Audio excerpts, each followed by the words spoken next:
fortunately, we escaped from all the really big trips because the Grand Tour ended. And Jeremy's on his farm and Hammond's in his workshop, and I'm doing various things mainly in Britain. There are lots of reasons why budgets are becoming very tight in television and radio and so on. So I don't think it's the most significant one, but it's certainly a contributor. It's certainly something we would rather not have to deal with. And I say that as someone who waltzes through the airport, because it's generally the crew who have to do the carnet. They know what all the kit is. You are, dare I say it, quite excited about the review that you've had in the Sunday Times today, because you're reviewing the country's cheapest car, and it is quite significant. Tell us why, James. Well, yes, it's the cheapest car currently on sale in Britain, and it's electric, which I think is interesting because one of the there's many complaints by people against electric cars, but one of them has always been that they're too expensive. You know, the electric Mini is more than a normal Mini, and so on and so forth. But that's no longer an excuse. So I think this car is quite important because it will reveal whether or not people are actually ready for electric cars. I mean, brand new, I think it starts at around the £16,000, if I'm right. Yeah, it's 16,000. Slightly less if you get the most basic version. Although, as I say in the piece, nobody ever buys the most basic version of the cheapest car in Britain. Oh, and why do you think that is?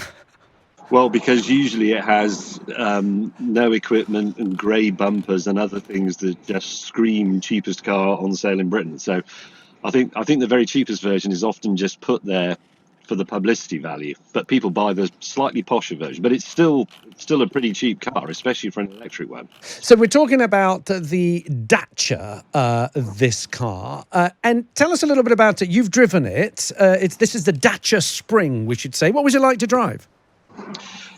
Well, to be honest, it is quite basic. It's quite small. It's a small car. They've tried to make it, I mean, this is a deliberate policy on their part. They've tried to make it look a bit mini SUV because that is perceived as fashionable. And that means it rides slightly on stilts, and it's a little bit rolly, like an old French car, which those of us of a certain age find quite amusing and even nostalgic, dare I say it. Although I think younger buyers might be slightly alarmed by it. But I'm a big fan of basic utilitarian cars. I'm sitting in my Tesla by the side of the road, but I also have a Fiat Panda, which I love dearly. There's something very invigorating about simple, small cars. They keep you young.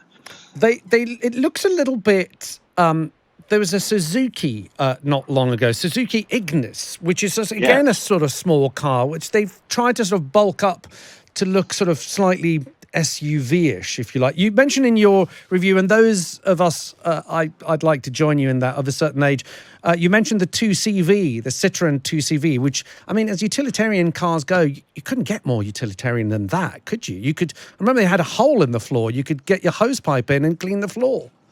Yes, I mean, it was designed for peasant living, the 2CV. I mean that in the most respectful way.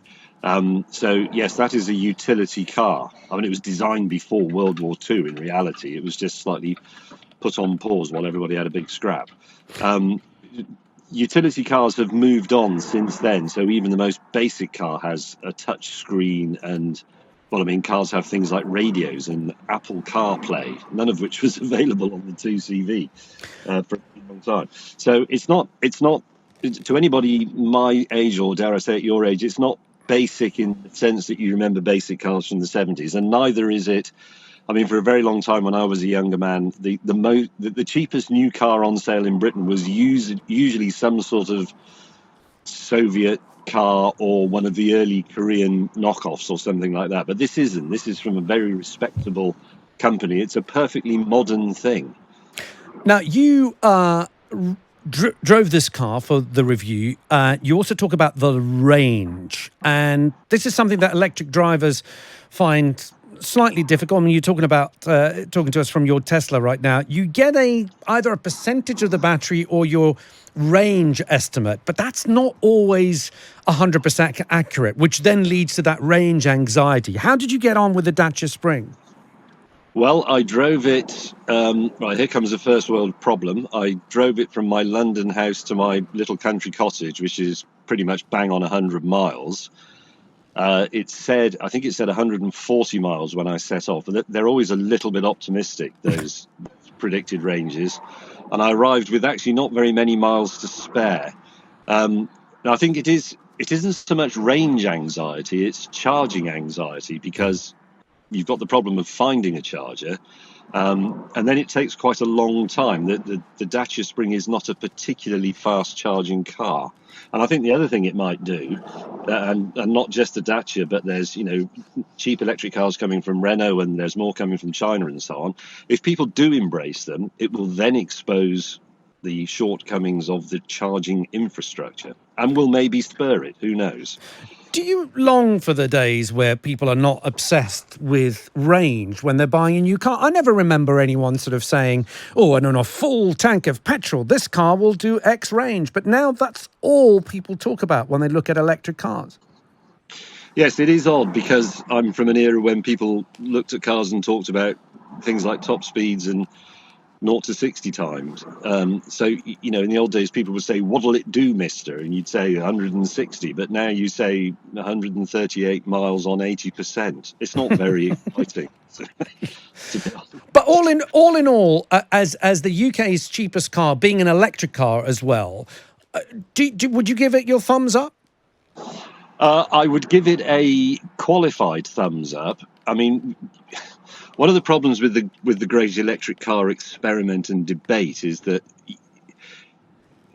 it offers all sorts of opportunities to crunch statistics and numbers. So you will find people saying that the average car journey is 8 miles, and 60% of people in Britain have off-road parking so they can charge at home, and so on and so on. That's all true. If you're a local runabout sort of driver, a range of 120, 130 miles isn't a problem. It's nice to have a car with a small battery. It makes it cheaper. It makes it lighter. These are all good things. If it's your only car and you do longer journeys, I think a bit more carefully. James, there's one more thing I wanted to ask you about. In the Sunday Times today, your former partner in crime, Jeremy Clarkson, has written about Brexit making him want to weep and sit in a gutter. He talks specifically about filming abroad. And I remember you two doing, correct me if I'm wrong on this, but I did see it this morning. I know it's there. You two made a little film about filming abroad. You talked about carnets at the days of the Grand Tour, yes, and how expensive it would become should the UK leave the EU. How affected have you been with filming because of Brexit?